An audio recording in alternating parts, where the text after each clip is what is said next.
Programa recreativo de producción nacional con elementos de lenguaje, salud, sexo y violencia que solo bajo la supervisión de padres, madres, representantes o responsables es apto para niños, niñas y adolescentes.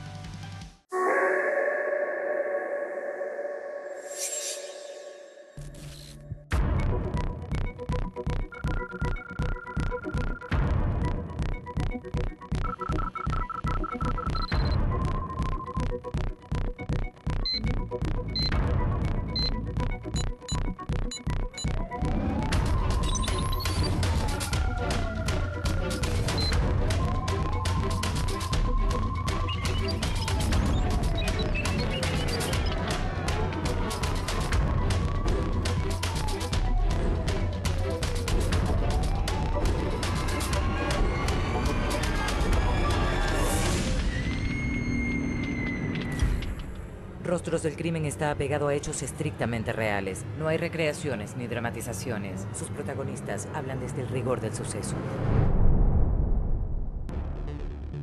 El delito tiene muchas formas de consumarse. A lo largo del tiempo, diversas modalidades de crímenes se han tornado común para el venezolano. Una mala educación llevada por los antivalores y la poca supervisión de los padres puede acarrear consecuencias devastadoras en la familia y en la sociedad. Hoy presentamos 5 formas de cómo el mal camino puede llegar a tocar nuestra puerta. Un programa para advertir y educar a la ciudadanía. Guiar al adolescente es un proceso complejo. La familia debe ser el centro para la cosecha de valores. Todos tenemos el compromiso de darle a nuestros hijos las herramientas para convertirlos en hombres de bien.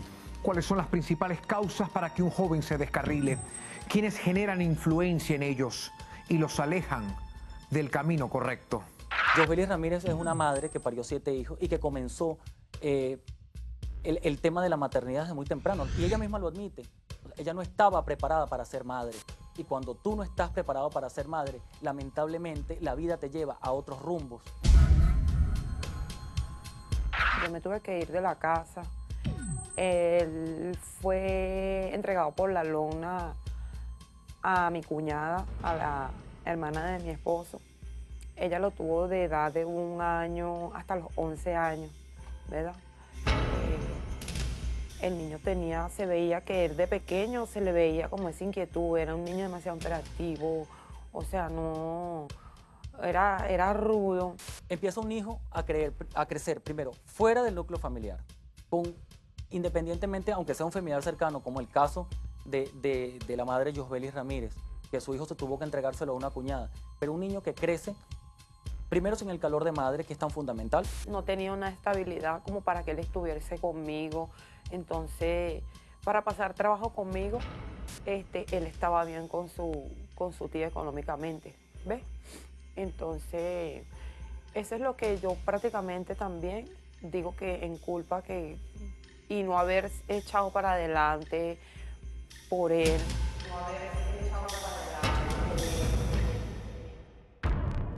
Henderson Moya empezó a tener carrera delictiva desde los 13 años. A los 16 ya estaba solicitado por homicidio. Y en esos 11 años, cuando ella vio que ya ella no podía más con él, fue cuando ella decidió entregármelo y habló conmigo y me dijo, mi cuñada, me lo entregó con su partida de nacimiento y todo y su ropa y me dijo, te lo llevas porque ya yo no puedo más con él porque se me escapa por la ventana de edad de 11 años. Y yo no me quiero hacer responsable el día de mañana que a él le pase algo y vayan a decir que es por culpa mía. Ella admite que él estaba implicado o estuvo implicado en la delincuencia, en secuestros, homicidios, en robos, y que lamentablemente a los 16 años dejó de existir por ese mismo tema, de que son los jóvenes que consiguen en la calle lo que no consiguen en casa. Pues él llegó a matar.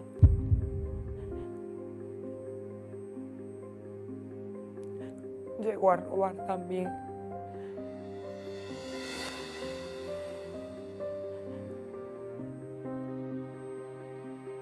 Es difícil, de verdad.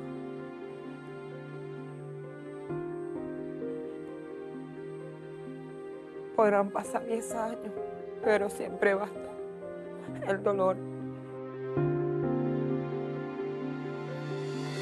Tú no te sientas culpable y que nadie se sienta culpable en el que yo esté metido en este mundo, porque esto fue decisión mía. Tú eres mi madre y por sobre todas las cosas, siempre vas a ser mi madre. Y te amo, fue lo que me dijo.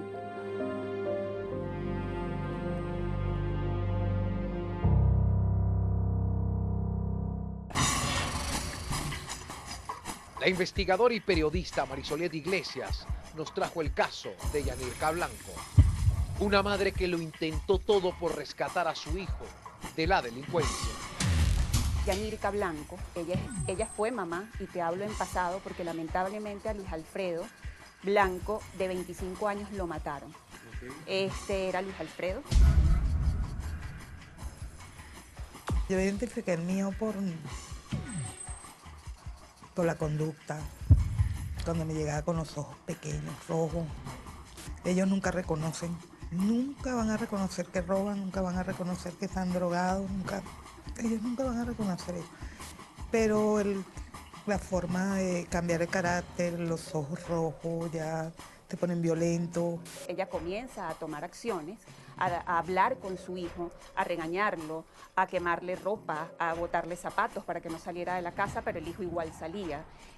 Trató de crear toda una red familiar para que la familia también se acercara a su hijo, para rescatarlo, para que volviera a ser ese muchacho que fue y no lo logró. Le pagué deudas de droga, le pagué muchas deudas y muchas cosas, problemas que se metía, caía preso y lo sacaba de las cárceles. Bueno, lo mantuve, a él y a la mujer. Lo llegué a mantener por mucho tiempo. Me decían que no lo hiciera porque eso era taparlo, pues.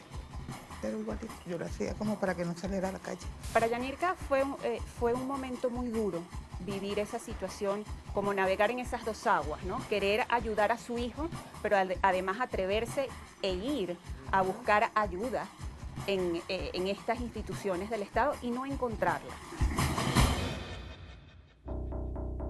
Yanirka Blanco llegó a denunciar a su propio hijo. Que luchen por ellos y si tienen que denunciar, que lo denuncien. Porque no podemos tampoco taparle a los hijos lo que hagan. No podemos tener una venda en los ojos. No podemos cegarnos porque son hijos nuestros, pues. Uno de los llamados quizás sería al Estado a que haga una reevaluación de todas estas instituciones y cómo estas instituciones podrían apoyar a estas madres para que estas madres puedan ayudar a sus hijos a salir adelante. Que no hay suficiente ayuda del gobierno, ¿sí? O sea, que no los obligan. Si ellos no quieren ir, no van. Deberían de obligarlos. Deberían obligarlos a ir a una institución a que se hagan tratamientos. Porque si tú no quieres, no vas. ¿Cuál es la recomendación de los especialistas? Los maestros prácticamente tienen una rata del 100% de éxito en decir, este va a ser un criminal. El problema es que el Estado no tiene la manera como capturarlos tempranamente. Si el Estado tuviese una política de asistencia social dentro de las escuelas, donde el maestro identifica tempranamente a estos muchachos, porque además el maestro lleva 15, 20 años de experiencia identificándolos, y además los ve crecer en su comunidad y sabe exactamente quién terminó como criminal. Entonces, esas personas tienen una habilidad que no se puede generar de ningún tipo, digamos, en la universidad. Esa es la universidad de la vida. Luis, hay que educar más, porque yo pienso que lo que estoy hablando en este momento, lo que gracias a Dios va a salir a través de esta pantalla de Televen, hace falta que se convierta en una constante, que sepan que pueden acudir a una división de atención a violencia de género, de niños, de adolescentes, de mujer, de familia, que la tiene el 6CPC en la avenida Urdanita. La recomendación es cómo tienes madres adolescentes teniendo hijos. Embarazo precoz. ¿Cómo queda una niña después que se le muere su hijo, un recién nacido, un mortinato? ¿Sabes cuánto ha incrementado la tasa de mortalidad neonatal? 100%. ¿Cómo queda una mujer después que pierde un hijo? Destruida.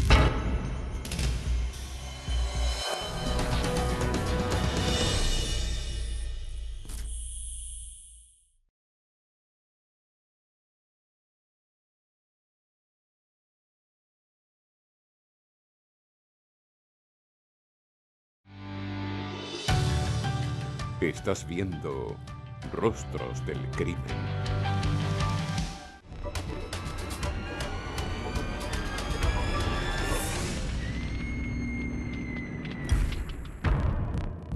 Desde el hogar, los padres deben evaluar constantemente el comportamiento de sus hijos. Si su hijo presenta cambios de conducta, agresiones progresivas y aislamiento reiterativo, seguramente está siendo víctima de bullying. Una realidad que crece a pasos agigantados en todos los liceos y colegios en el país. Nosotros conocimos los lamentables testimonios de dos madres que perdieron a su amor más grande por no soportar el rechazo y las agresiones de sus compañeros. Anderson José Fuentes se quitó la vida. Su madre Isabel nos cuenta este fatal desenlace. Mi hijo él era muy tranquilo, estudioso. Él era un niño mi hijo tenía 13 años de edad. Mi hijo era como todo niño, le gustaba dibujar, le gustaba mucho la música.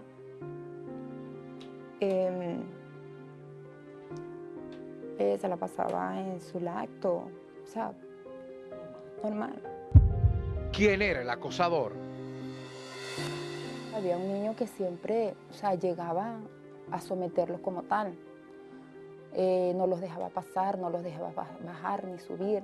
Donde los veía, quería estarlos sometiendo.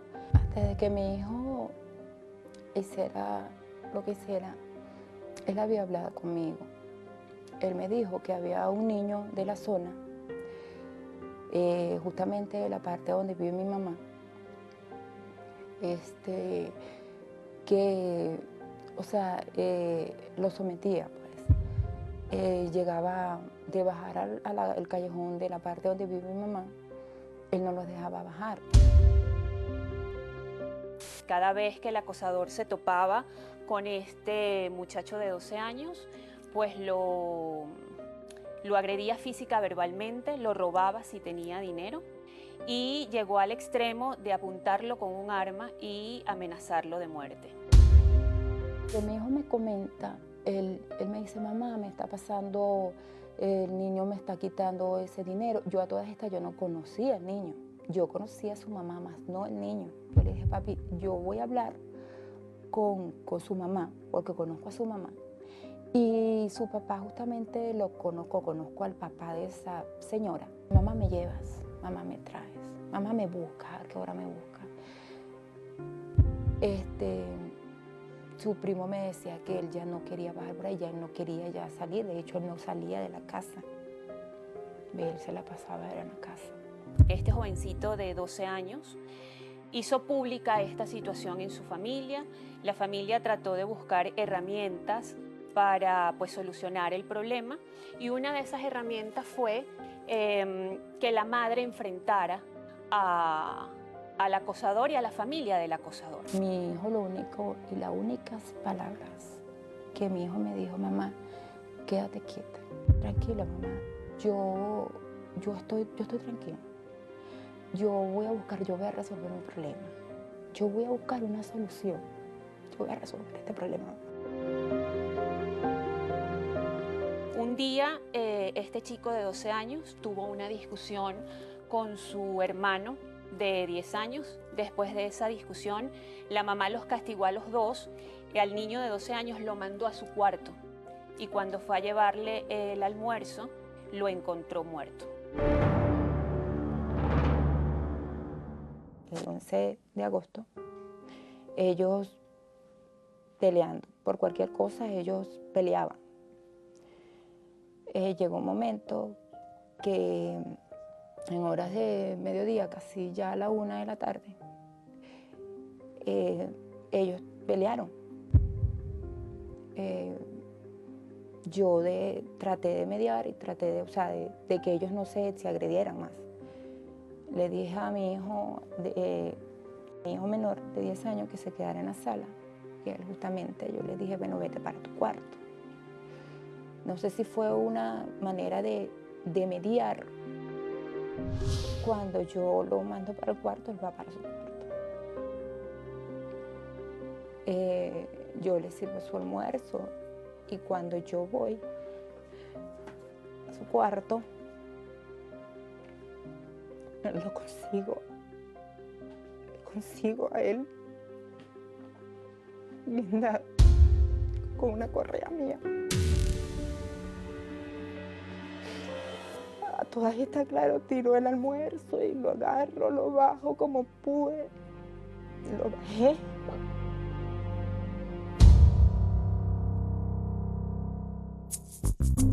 Usted sabe lo que es el bullying y sus consecuencias devastadoras. Marisoliet Iglesias nos trae una segunda historia de esta problemática que también acecha a nuestra adolescencia. El segundo caso que traigo es el caso del hijo de la señora Ilse Peñalver.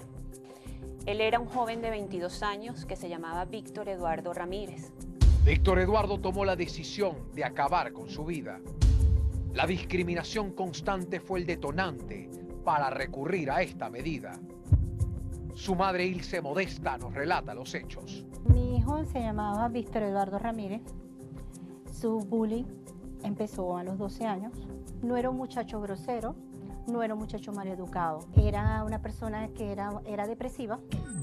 Eso ya te estoy hablando 12, 13, 14 años. Las cortadas eran más seguidas. Hablaba con él y aparte de eso era depresiva, compulsiva.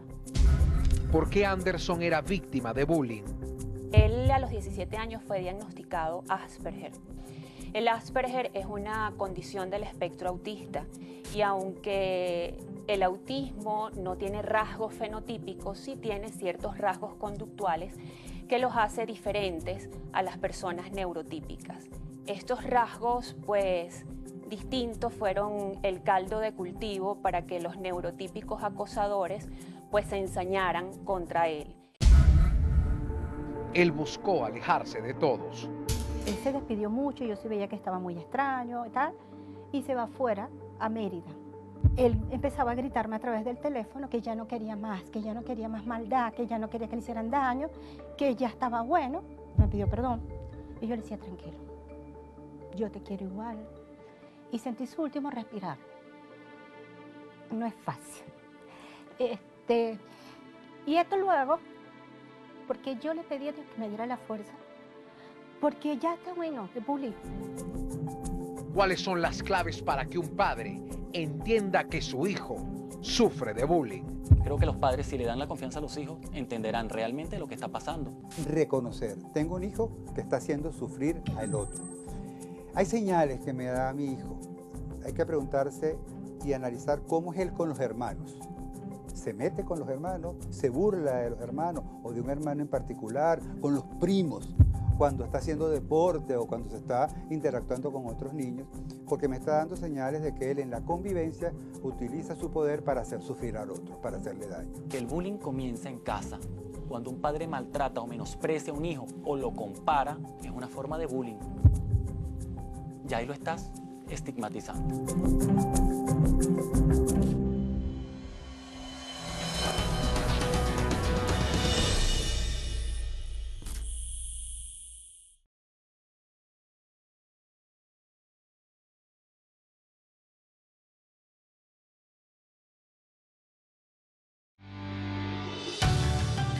Estás viendo Rostros del Crimen.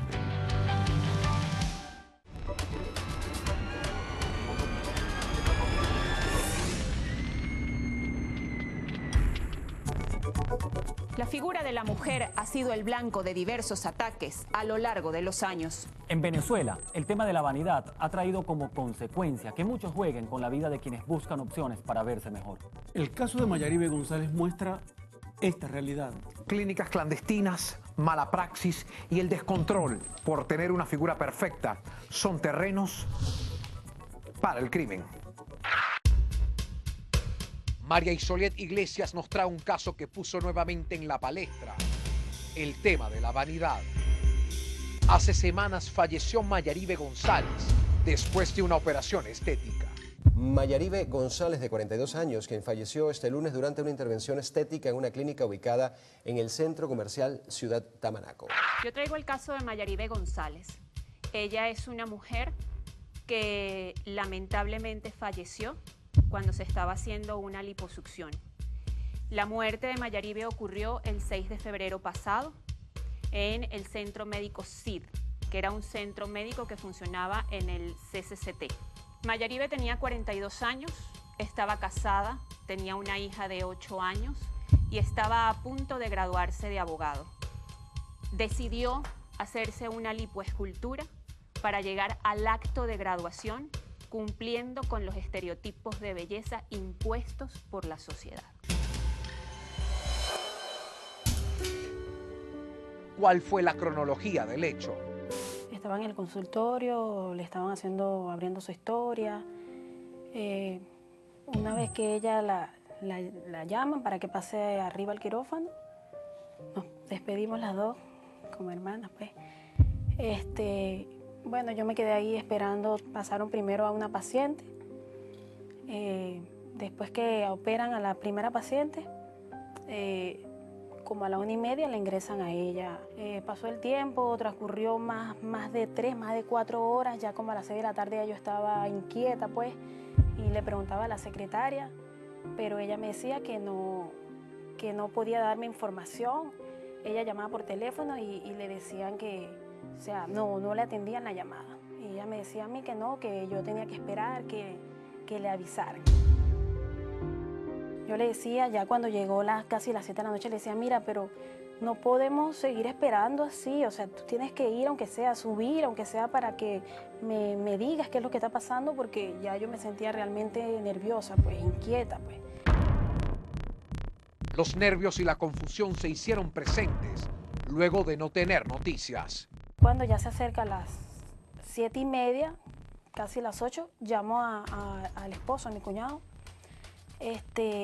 y le digo que suba, pues, que suba porque ya teníamos mucho tiempo, ya yo tenía mucho tiempo esperando y no me daban información, no me decían nada de ella. Subió y en eso llegaron los 2 médicos. Pasamos al consultorio supongo que de uno de ellos, de los médicos, y es cuando me pregunta, pues, qué tomaba mi hermana. O sea, me pregunta que si yo soy el familiar, yo le digo, sí, yo soy la hermana. Y me dice que qué tomaba. Yo le pregunto, ¿cómo que qué tomaba? O sea, ¿qué le pasó? Entonces me dice, no, bueno, lo que pasa es que la paciente entró en estado de coma. Por eso le pregunto que qué tomaba ella, que de qué sufría. Yo le digo, bueno, pero es que usted tiene los exámenes. Usted tiene los exámenes, usted tiene que saber qué sufría, o sea, ahí está todo. Y eso llegó mi cuñado, entró también al consultorio y, bueno, nos dijo pues a los dos que en ese momento la estaban trasladando al algodonal para que nosotros nos fuéramos. Bueno, nosotros dos nos fuimos y llegamos allá al sitio. Es fuerte.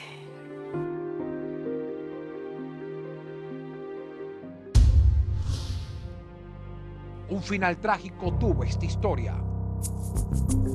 El abogado del caso, Joel García, nos habla sobre este hecho. Lo que pudimos averiguar que esos centros ambulatorios, quirúrgicos ambulatorios que han proliferado muchísimo, más con intereses mercantiles que humanistas, ellos tienen un convenio, al parecer, con la clínica, una clínica adyacente, y cuando se presenta el accidente, pues ellos dicen que llaman a esa clínica, la clínica les responde que su terapia intensiva estaba full. Entonces ellos empiezan a hacer lo dicen los médicos, empiezan a hacer las conexiones, los contactos con diferentes centros de salud y deciden que donde hay oportunidad es en el algodonal. Tenemos el Hospital del Llanito, tenemos el Pérez de León, tenemos la Clínica Ávila, tenemos la Clínica Sanatriz, tenemos la Clínica CCT, muchos centros de salud muy adyacentes, mucho más cercanos que el algodonal, y no entendemos por qué decidieron ir al algodonal. Y en el algodonal la reciben fallecida y la dejan allá, tampoco entiendo esa situación.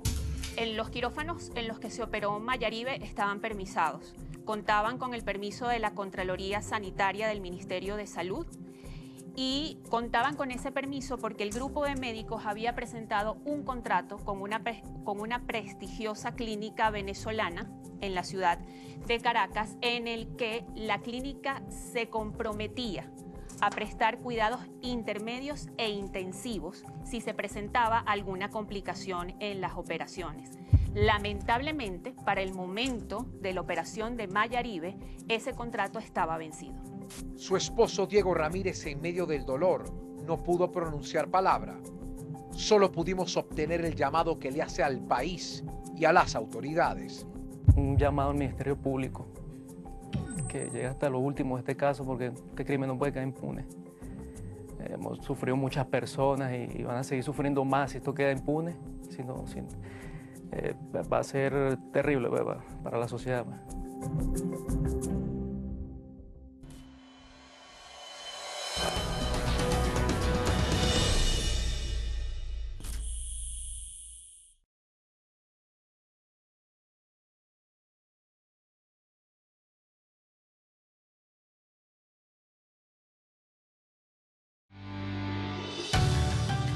Estás viendo Rostros del Crimen.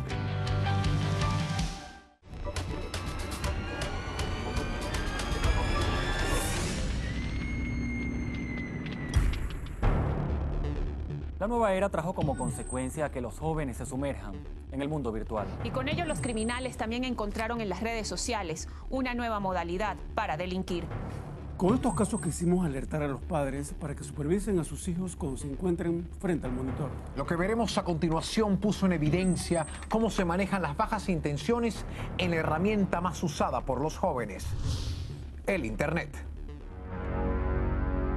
El investigador y periodista Davis Ramírez Miranda nos trajo el caso. Aquí perdieron la vida dos jóvenes de 21 y 26 años.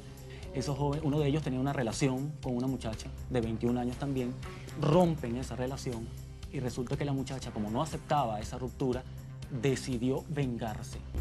Y vengarse fue utilizar el Facebook como un arma mortal. Creó un falso perfil de Facebook de una mujer, utilizando fotos de una mujer muy despampanante que le llamó la atención automáticamente al joven, y el joven cayó. Conocía muy bien a David, o sea, de verdad lo conocía muy bien porque sabía el tipo, o sea, sabía los gustos de David. Sabía cómo esta persona supo cómo engañarlo. Le puso una mujer atractiva, puso fotos y empezó a coquetearle. Era un estudio completo, Luis, un estudio al punto de que esa venganza llevó a que ella lo tenía tan estudiado, los movimientos que hacía, los amigos que tenía. Él, después de aceptar el perfil de Facebook, logró conversar varios días con esa falsa mujer y llegaron a citarse. Esa cita, cuando el muchacho tenía que acudir a la cita para conocer a esa mujer despampanante, él pidió que lo llevaran. Entonces, como su primo no lo pudo llevar, lo llevó un amigo, que vivían juntos. Mi hijo le dio la cola a su amigo, la cita se la hicieron fue a su amigo y mi hijo también como muchacho al fin, lo acompañó a que le dio la cola para que él conociera a la supuesta muchacha. O sea, ser tan calculador, porque de esa manera así como citan a dos chicos, a dos muchachos, por cuestiones pasionales. Porque el objetivo era matarlo. Lamentablemente llegó con el amigo y el amigo, víctima, por solo acompañarlo también muere. Davis y Néstor Luis en su investigación mostraron preocupación por las estadísticas tan alarmantes. Mira la estadística, Luis, nos está llevando que son los jóvenes la principal carnada de ciberdelincuentes que tenemos nosotros en la red. Facebook se ha convertido en un elemento criminal tan importante para grandes organizaciones delictivas que se ha estudiado. Se tiene estimado que Twitter tiene una población de 332 millones de usuarios o de cuentas y que 5% de ese total son de origen falso, son de perfil, corresponden a perfiles falsos. ¿Qué significa este dato? Este dato significa que 16.6 millones de cuentas en Twitter son falsas. 16.6 millones son falsas. Muchos de los cuales pueden ser potenciales delincuentes, porque quien oculta el rostro en redes está ocultando también sus intenciones. Y a veces la gente no piensa qué significan esos 16.6 millones. Yo lo viví, o sea, mi familia lo vivió la familia de Reyes. O sea, es algo que es real, que no confiar, o sea, y también debemos, como representantes, estar pendientes de los niños, ¿sabes? Porque no me parece sano que un niño esté metido todo el día en una computadora sin saber qué está haciendo. Porque siempre pensamos que esto no nos va a pasar a nosotros. De hecho, me pasó. Yo decía, esto no me está pasando a mí no me pasa esas cosas. En mi familia no van a pasar, no van a suceder esas cosas y bueno, no sucedió.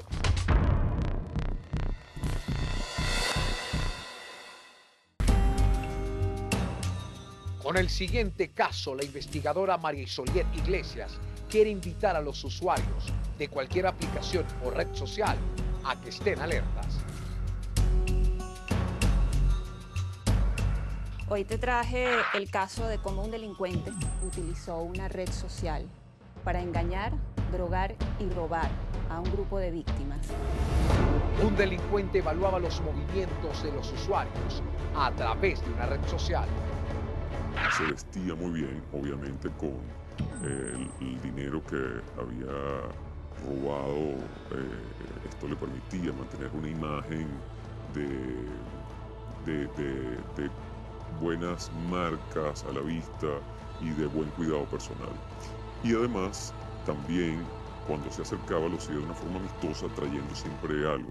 Después de lograr empatía y puntualizar el acercamiento, drogaba a sus víctimas. La droga que utilizaba Mario Modesti era un somnífero que venía en cápsulas que él abría y rociaba el polvillo que venía dentro de la cápsula en el dulce o en el helado. Casi siempre utilizó o helados o tortas. El tipo además venía me trajo una torta que me encantaba porque él iba a venir más temprano y no vino tan temprano como decía, y entonces como estaba comiendo el postre me trajo el postre para compartirlo. Y yo caí en su estupidez. Yo me tomo el vaso con agua, rato, luego tiempo después yo ingiero la torta y fue una sobredosis lo que a mí me da. Que los doctores dicen que hasta yo pude haber hasta muerto, ¿no? Porque caí en un estado vegetal de que no sabía, o sea, ellos sabían que estaba vivo porque las reacciones eran constantes de que yo abría los ojos, cerraba, abría, pero era que iba a caer en un coma porque ya habían horas sin comer, horas sin despertar. Luego de drogarlos, ingresaba a sus viviendas y las desvalijaba. Yo duré unos 4 días dormido y absolutamente inconsciente, sin saber lo que había pasado. Despertarme al 5.º día fue devastador y darme cuenta de lo que había sucedido, pues, que había sido engañado, que había sido robado, que mi casa había sido, pues, violada por alguien a quien yo le di mi confianza y que entró para aprovecharse. Esa sensación es devastadora. Yo tenía la certeza, después que yo recobré la conciencia a los 6 días, la recobré totalmente, yo tenía la certeza que a él le iba a ir peor que a mí. Incluso lo llamé por mi teléfono y él escuchó el mensaje donde yo decía, mira, o cambias y restituyes lo que hiciste. Esto se lo digo no solo a él, sino a cualquier persona que haya hecho lo mismo o haya intentado lo mismo. El presunto delincuente fue apresado en una maniobra exitosa por parte del 6CPC. Todos los interrogados reafirmaron a Mario Modesti como el supuesto victimario.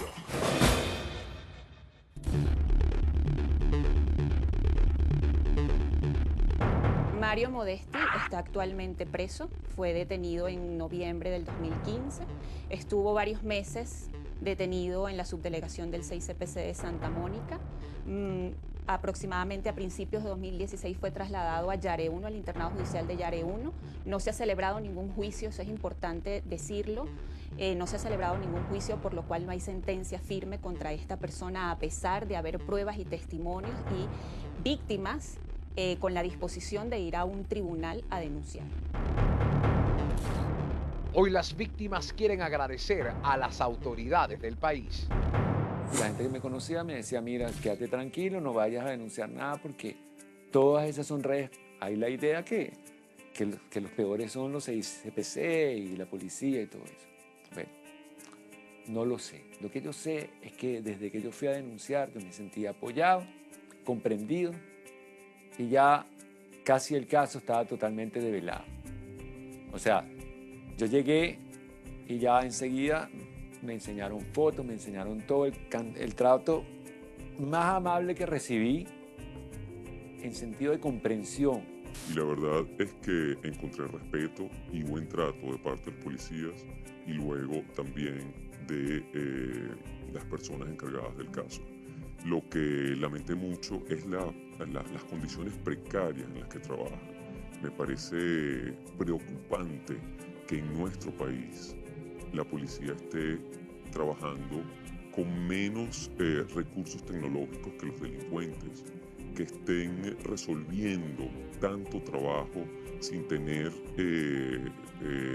los mínimos recursos para poder resolver. Y gracias a Dios estoy vivo.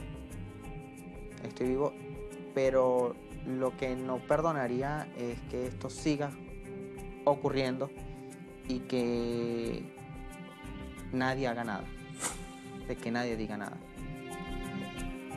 Y que es una historia que hoy en día puedo contar, porque es como dicen muchos familiares y muchos amigos, tú estás vivo para contarlo. Para contarlo.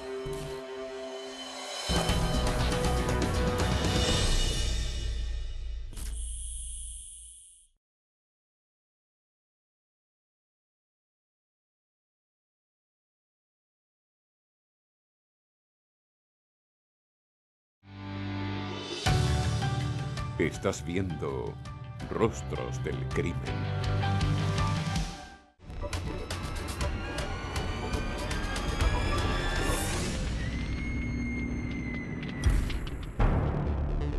La violencia contra la mujer es un tema diario en la sociedad venezolana. Existen diversas modalidades para cometer este delito. La física, la verbal, la sexual y toda forma de dominio es penada por la ley. Venezuela se conmovió con la historia de Linda Loaiza, una mujer que enfrentó todos los poderes públicos buscando hacer justicia. Venezuela en 2001 se consternó con la historia de Linda Loaiza, una joven que fue encontrada por las autoridades completamente desfigurada. Fue abusada física y sexualmente por más de 4 meses por su secuestrador.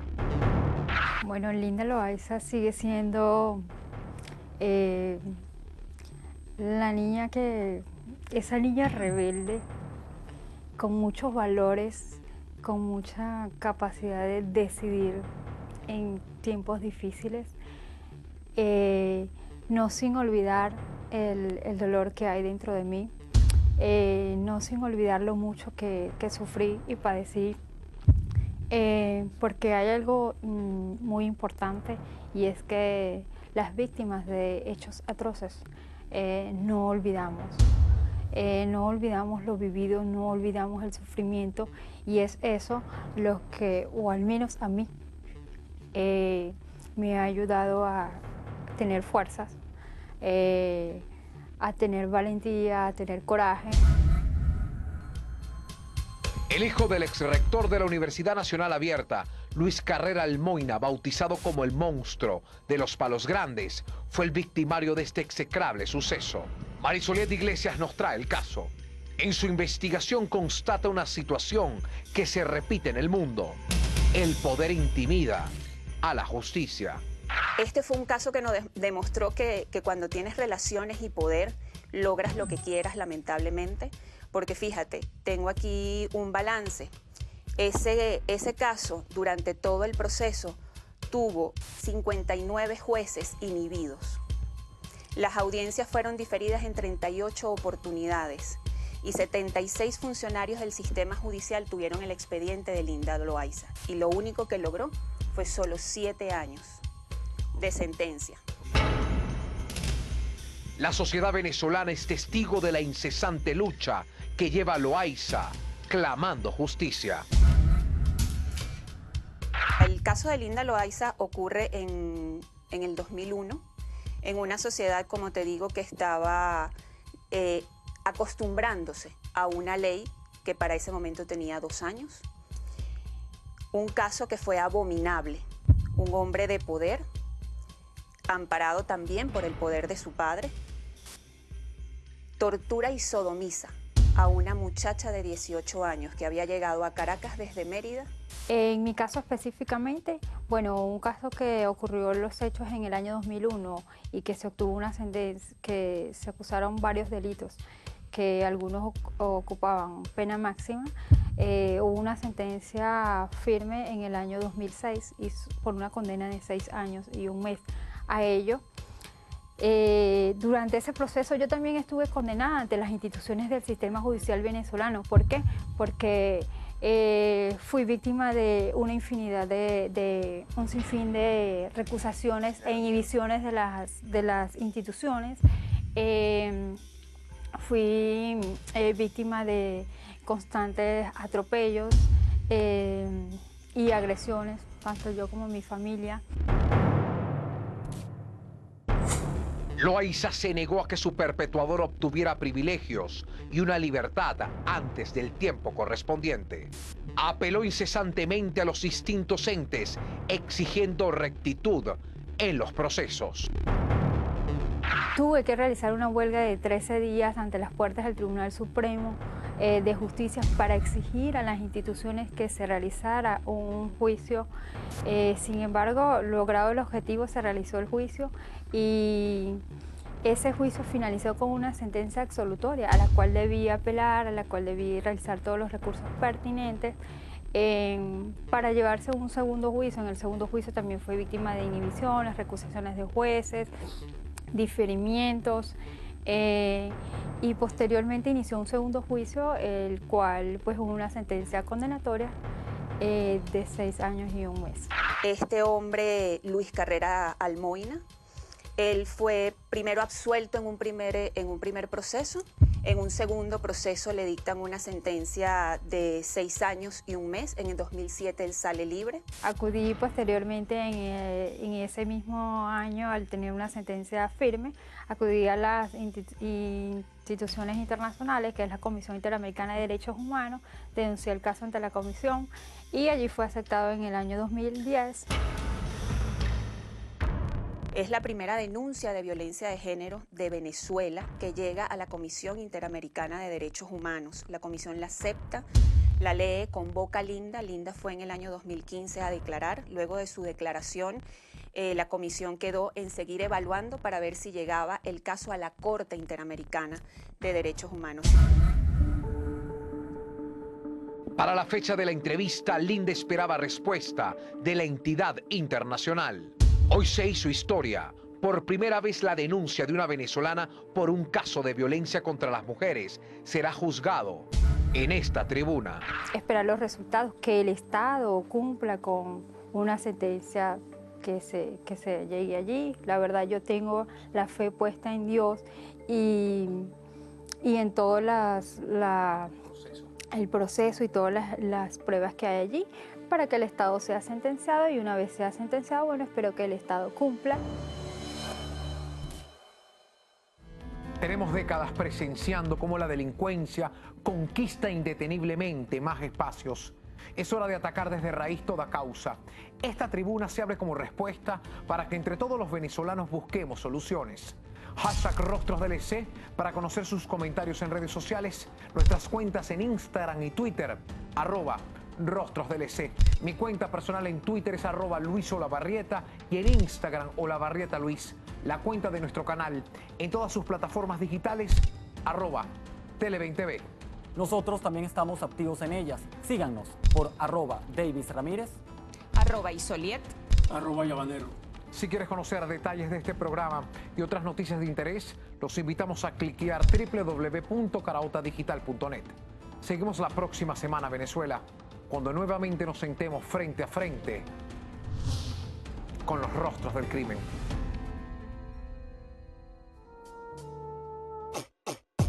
Paisajes hermosos donde se sustenta el crimen. Hermanos se atacan entre sí con proyectiles. Tensión en la situación, se sobrevive dando mucho más de lo poco que recibes. Mueren jóvenes, su madre llora. Plegarias no callan el cantar de la flor. Y las generaciones se pierden con el paso de las horas. Y ahora unos son presas y otros devoran.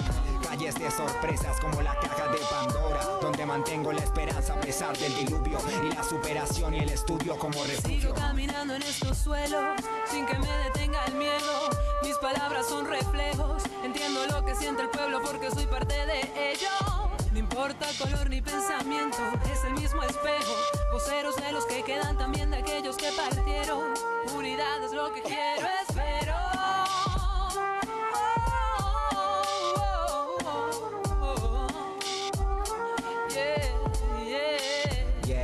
Yeah. Subjetivo quien produce. Proverso, Valeria Áñez.